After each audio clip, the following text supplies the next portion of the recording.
Hello students, we are back with our new chapter और fifth की learning series के अंदर आज हम एक बहुत ही इंटरेस्टिंग चैप्टर स्टार्ट कर रहे हैं which is our body a wonderful machine. As per the title says, बहुत ही वंडरफुल तरीके का चैप्टर है ये। इसमें आपको बहुत कुछ सीखने को मिलेगा, बहुत कुछ जानने को मिलेगा अपनी बॉडी के बारे में। ठीक है, तो बहुत ही ध्यान से आपको समझना है इस चैप्टर को। एंड या थोड़े से टर्म्स ऐसे हो सकते हैं, कहीं कहीं पे ऐसा हो सकता है कि आपको लगे कि आपको समझ में नहीं आ रहा है, तो वो आप हमें बता देंगे। तो स्टार्ट करते हैं about our body a wonderful machine के बारे में। ओके, सो ये एक इंट्रोडक्शन है, जैसे कि हम हर चैप्टर के अंदर लेते हैं, एक समराइज पॉइंट्स लेते हैं हम, जिनसे हमें क्या होता है, हेल्प मिलती है कि जब भी हम आगे पढ़ेंगे तो हमें एक समरी याद रहेगी कि हमने क्या क्या पढ़ा था। एक इंडेक्स है चैप्टर का, तो यही चैप्टर का इंडेक्स आज हमारे सामने इसमें भी है। Introduction of our body, the skeletal system, the skull, the backbone और spine, the limbs, the rib के joints and their types, different type के जॉइंट्स यहाँ पे हैं। देन मसल्स हैं, डिफरेंट मसल के एक्शंस हैं, और उसके बाद में किस तरीके से मसल्स जो है काम करती है। तो बहुत ही इंटरेस्टिंग चैप्टर है स्टूडेंट्स, से हमारा आपको बहुत ही ध्यान से इसको समझना है। तो आज हम पहला पार्ट जो है इसका अबाउट इंट्रोडक्शन के बारे में हम बात करते हैं कि हमारी बॉडी में बेसिकली है क्या। हमारी जो बॉडी है बहुत ही कॉम्प्लेक्स स्ट्रक्चर है। हमारी बॉडी का जो स्ट्रक्चर है वो कॉम्प्लेक्स बेसिस पे डिजाइंड है। कॉम्प्लेक्सिटी होने के साथ साथ इसको समझना थोड़ा सा टेडियस भी है। बहुत सारे सिस्टम्स हमारी बॉडी के अंदर टीम की तरह काम करते हैं। टीम की तरह काम करके ही वो हमारी बॉडी को एक वंडरफुल मशीन कहलाने के लिए एक फ्रेज तैयार कर रहे हैं। तो हम जो सिस्टम्स हैं वो एक साथ में कोऑर्डिनेट करते हुए काम कर रहे हैं, इसीलिए हम कह सकते हैं कि हमारी बॉडी एक बहुत ही वंडरफुल मशीन है। ठीक है, so let's see what is there next. Okay, introduction of our body. ये जो आपके सामने पिक्चर है, काफी कलरफुल पिक्चर है। बॉडी टाइप सेम है, बॉडी सभी में एक ही है, बट अलग अलग तरह के सिस्टम है, वो आपको पिक्चर के अंदर ही हाईलाइट किए हुए हैं। फर्स्ट मैं आपको बता देती हूँ, there is a circulatory system. Circulatory system के बारे में इंडिविजुअली इसके बारे में पढ़ेंगे स्लाइड के अंदर आगे, बट अभी यहाँ पे एक पिक्चर के बेसिस पे बताया हुआ है कि क्या क्या उस पर्टिकुलर सिस्टम में है, क्या उसका पार्ट है। तो मुझे ऐसा लगता है कि सर्कुलेटरी सिस्टम ही एक ऐसा सिस्टम यहाँ पे है, एंड या बाकी सिस्टम में भी है, बट सर्कुलेटरी ऐसा सिस्टम है इंटरनली जो पूरे बॉडी में फैला हुआ है सिस्टम। ठीक है, जो फ्रेमवर्क तो नहीं कहेंगे यहाँ पे हम, बट क्या कर रहा है कि जो भी सर्कुलेशन वाला पार्ट है, जो भी लिक्विड सर्कुलेट हो रहा है, जैसे कि ब्लड है, उस पूरे का सर्कुलेशन कौन कर रहा है, circulatory system. Then there is a nervous system जो बेसिकली यहाँ पर प्रेजेंट है हमारे ब्रेन के अंदर, बट कोऑर्डिनेट कर रहा है अदर बॉडी पार्ट्स के साथ भी। Then there is skeletal system जो हमारी बॉडी को एक फ्रेमवर्क दिया हुआ है जिसने, ठीक है, स्केलेटल सिस्टम। देन यहाँ पे है रेस्पिरेटरी सिस्टम जो हमारे यहाँ नोज से स्टार्ट होकर और लंग्स तक प्रेजेंट है।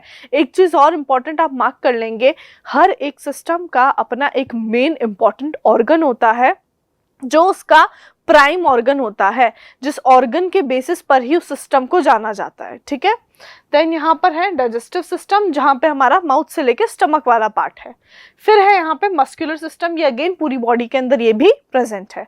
तो ये ऐसे डिफरेंट डिफरेंट सिस्टम्स है जो हमारी बॉडी में प्रेजेंट है, एंड इसके लिए यहाँ पे एक टाइटल लाइन है that each organ in your body work together like a team and make our body a wonderful machine. तो इन योर, यहाँ पे इसको बॉडी कर लेंगे, in your body, BODY,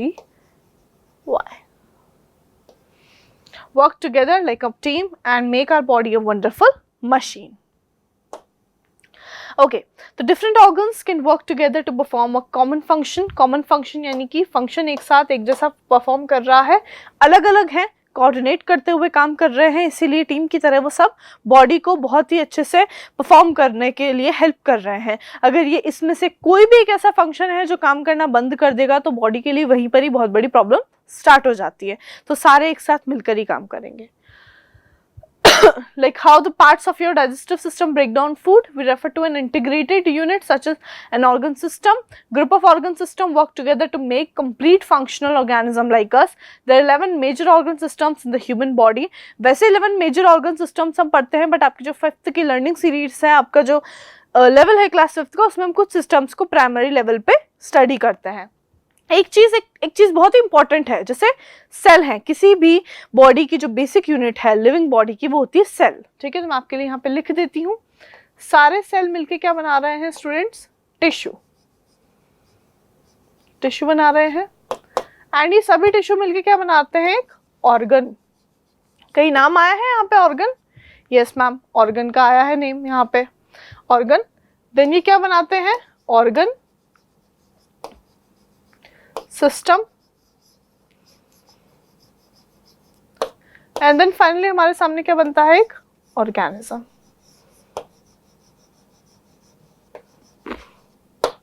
organism, तो ये क्या है, ये कंप्लीट सेटअप है बॉडी का। सेल से मिलके टिश्यू बना, टिश्यू से मिलके ऑर्गन, ऑर्गन से मिलके ऑर्गन सिस्टम, और ऑर्गन सिस्टम से मिलके बना है कंप्लीट ऑर्गेनिज्म।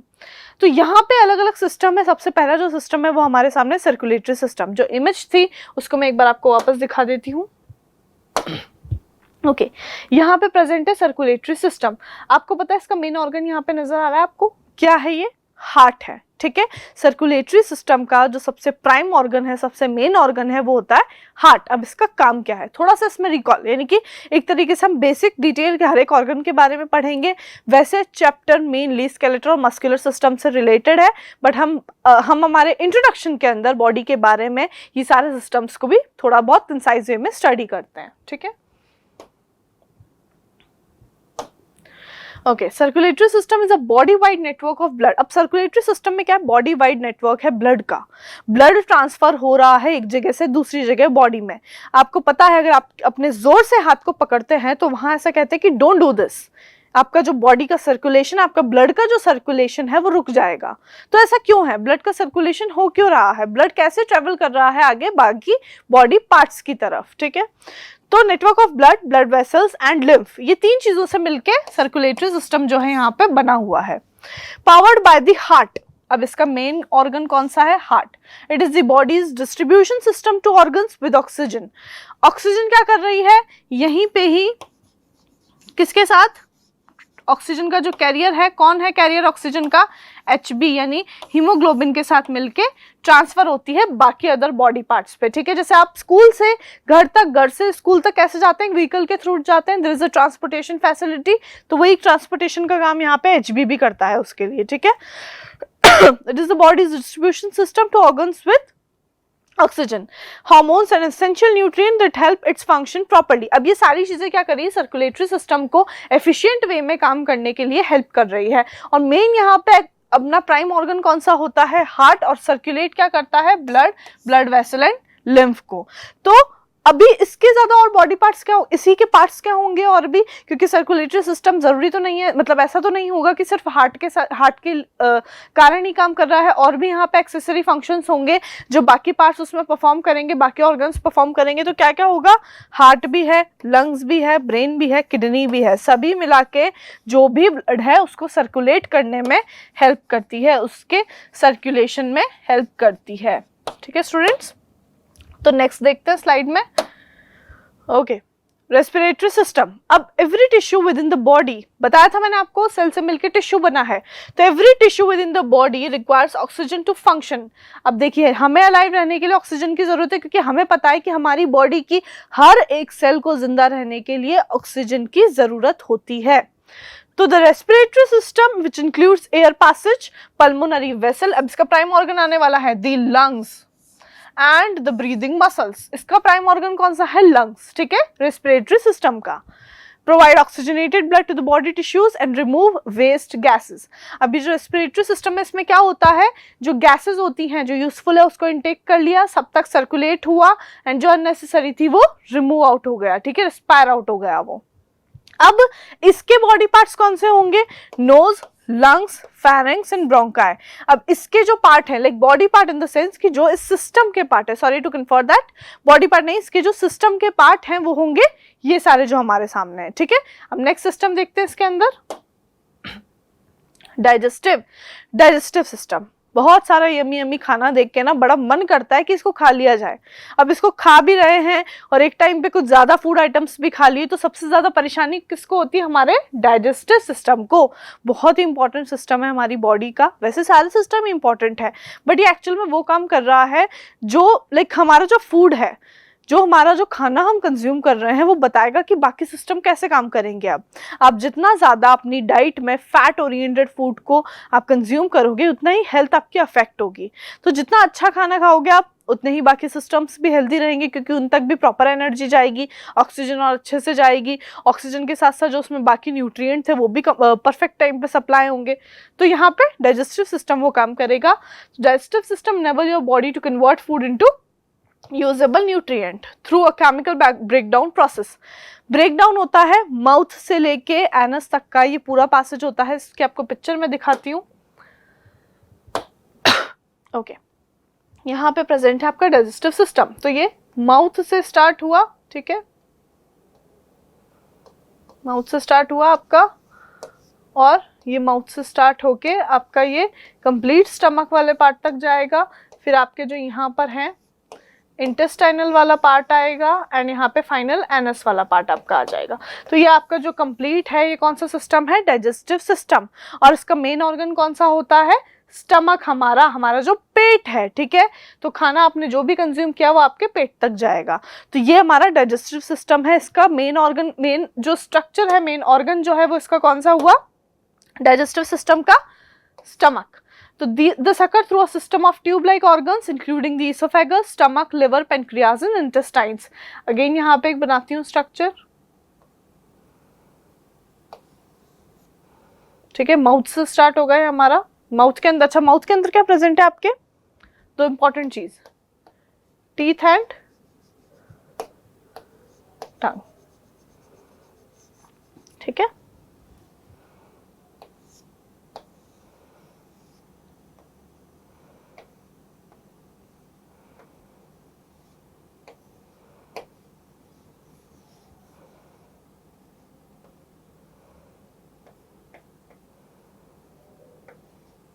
आपके ये इंटेस्टाइन वाला पार्ट है, इसे हम नेक्स्ट जब डिटेल में पढ़ेंगे और अच्छे से स्टडी करेंगे। ये आपका मेन ऑर्गन है यहाँ पे, which is stomach, main organ of digestive system, ठीक है। ये मेन ऑर्गन है। इसमें और क्या क्या पार्ट्स प्रेजेंट हो गए स्टूडेंट्स? माउथ के अंदर मैंने आपको बताया है टीथ है और क्या है? टंग है, ठीक है। सॉरी, आज स्टूडेंट्स को टंग पढ़ाया है तो वहीं पे कुछ रिलेवेंट याद रह गया,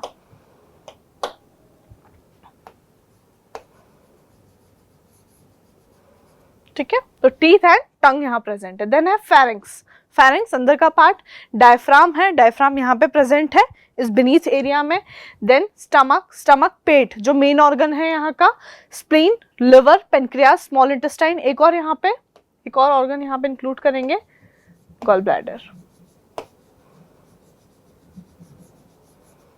ठीक है। तो स्टूडेंट्स ये सारे ऑर्गन्स, अच्छा स्मॉल इंटेस्टाइन के साथ में यहाँ पे और आएगी small intestine and large intestine.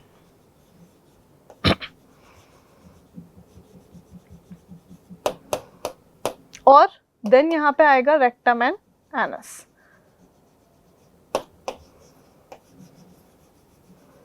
तो ये सब मिलके क्या बनाएंगे? हमारा डाइजेस्टिव सिस्टम। इसका मेन ऑर्गन मैंने आपको बताया क्या है? स्टमक। नेक्स्ट डाइजेस्टिव सिस्टम के बाद जो है वो कौन सा सिस्टम होगा? स्केलेटल सिस्टम, जो मेनली इसके बारे में हम इस चैप्टर के अंदर पढ़ने वाले हैं। स्केलेटल सिस्टम बॉडी का एक ऐसा बेसिक फ्रेमवर्क प्रोवाइड करता है जिसे हम हिंदी में कह सकते हैं ढांचा।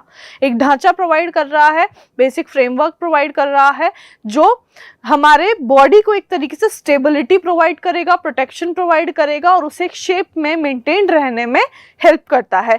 बाकी सारे जो सिस्टम है वो इसी के अंदर प्रेजेंट होंगे, और अगर ये अच्छे से रहेगा, परफेक्ट वे में रहेगा, तो इंटरनल जो ऑर्गन्स हैं वो भी प्रोटेक्टेड रहेंगे, ठीक है।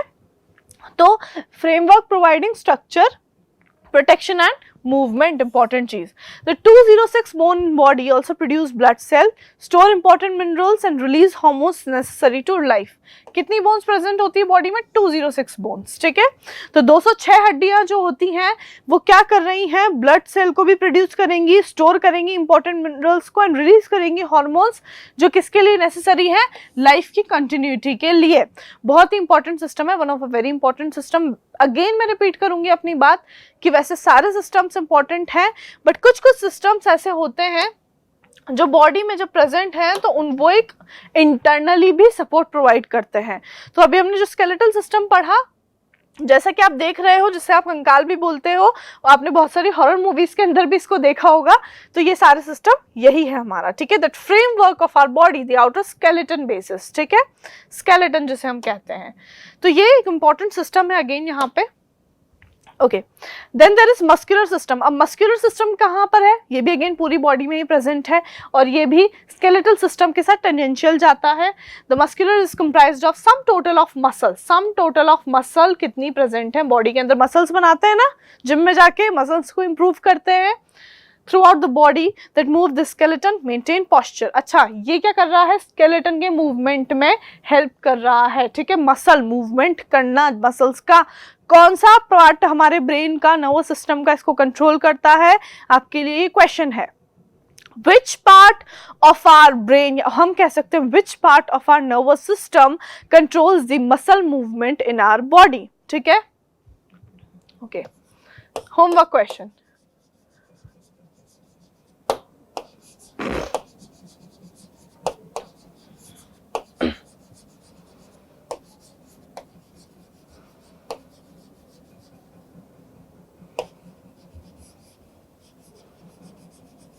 मेनली तो किससे होगा? ब्रेन से।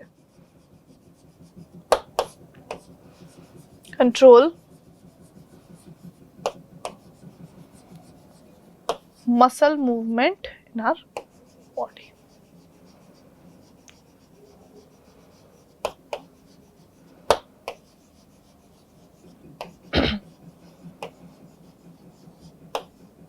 ठीक है, तो which part of our nervous system help control muscle movement in our body, ठीक है। It maintain posture also and main for steady contraction and generate heat through cell metabolism. Humans have 3 types of muscles. Human के अंदर 3 तरह की muscle होती है, striped, non striped and cardiac muscle. ये 3 तरह की ह्यूमन में मसल्स होती हैं। हर एक मसल का स्पेसिफिक फंक्शन यहाँ पे प्रेजेंट है, और ये सबसे मेन तो इसका काम होता है मूवमेंट करने में। इवन जो स्केलेटन सिस्टम है उसको भी मूव करने में मसल का ही एक्शन रिक्वायर्ड होगा। अगेन हम स्ट्रक्चर की तरफ जाते हैं। ओके, ये रहा हमारा मसल वाला पार्ट। कंप्लीट बॉडी में प्रेजेंट है हमारा मसल वाला पार्ट। इसी के कॉन्ट्रैक्शन, रिलैक्सेशन, मूवमेंट से ही बाकी ऑर्गन, या हम कह सकते हैं पूरे स्केलेटन को मदद मिल रही है मूव करने के लिए, ठीक है। Okay, next nervous system. Again an important system जिसका क्वेश्चन पहले आ चुका है, सिस्टम बाद में आया है, वापस हम इसको समझ सकते हैं। The nervous system allows us to perceive, comprehend and respond to the world around us. The nervous system also operates the body's essential physiologic functions such as breathing and digestion.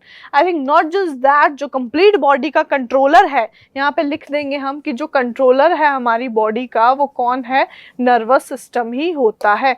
तो कंट्रोलर है, coordinator है body का, जिसके अंदर बाकी सारी जगहों पे मैसेज पहुंचता है, जिसके थ्रू। अच्छा, ये क्या करता है? यहाँ पे क्या प्रेजेंट है? ब्रेन प्रेजेंट है। अब ब्रेन तो एक ऐसा स्पेसिफिक ऑर्गन है जो बाकी सबको मूव करने में हेल्प कर रहा है। कैसे? क्योंकि जो भी सिग्नल ट्रांसमिशन हो रहा है, जो मैसेज जा रहा है, जो मैसेज आ रहा है, वो किसके थ्रू जा रहा है? ब्रेन के थ्रू ही जा रहा है, ठीक है। तो इसके बॉडी पार्ट्स और कौन से होंगे? Brain, again an important thing, like important organ, then spinal cord, meninges and dura mater. ये brain, spinal cord, meninges, dura mater. अच्छा, एक और चीज बहुत इंपॉर्टेंट है नर्वस सिस्टम के अंदर, वो है नर्व्स। नर्व्स हैं जो कि 3 टाइप की होती है, सेंसरी, मोटर एंड मिक्स्ड।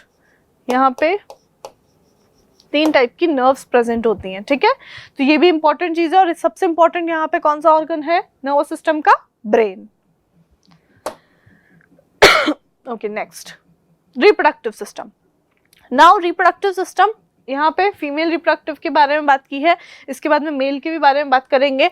तो जो रिप्रोडक्टिव सिस्टम है वो सिस्टम है बॉडी का जो मेल और फीमेल को डिफरेंशिएट करने में, आइडेंटिफाई करने में हेल्प करता है। तो सबसे पहला रिप्रोडक्टिव सिस्टम का वैसे काम ये होता है कि नंबर इंक्रीज करने में हेल्प करता है। रिप्रोडक्टिव हेल्थ जो है उससे आइडेंटिफिकेशन है, उससे क्लैरिफिकेशन है मेल और फीमेल बॉडी का, इसके पहले मैं बता चुकी हूँ। पहला हम पढ़ेंगे about the female reproductive system. Female reproductive system encompasses all necessary female organ needed to conceive and bear a child. The basic identity female body की, that menstruation and then the child bearation. तो ये दोनों identical चीजें, मतलब ये दोनों processes जो हैं वो फीमेल के अंदर ही होंगे।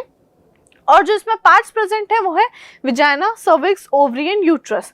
वैसे इंपॉर्टेंट सभी हैं बट ये दो को काफ़ी मेनली कंसिडर किया जाता है। प्राइमरी सेकेंडरी ग्रोथ भी देखने को मिलती है यहाँ पे।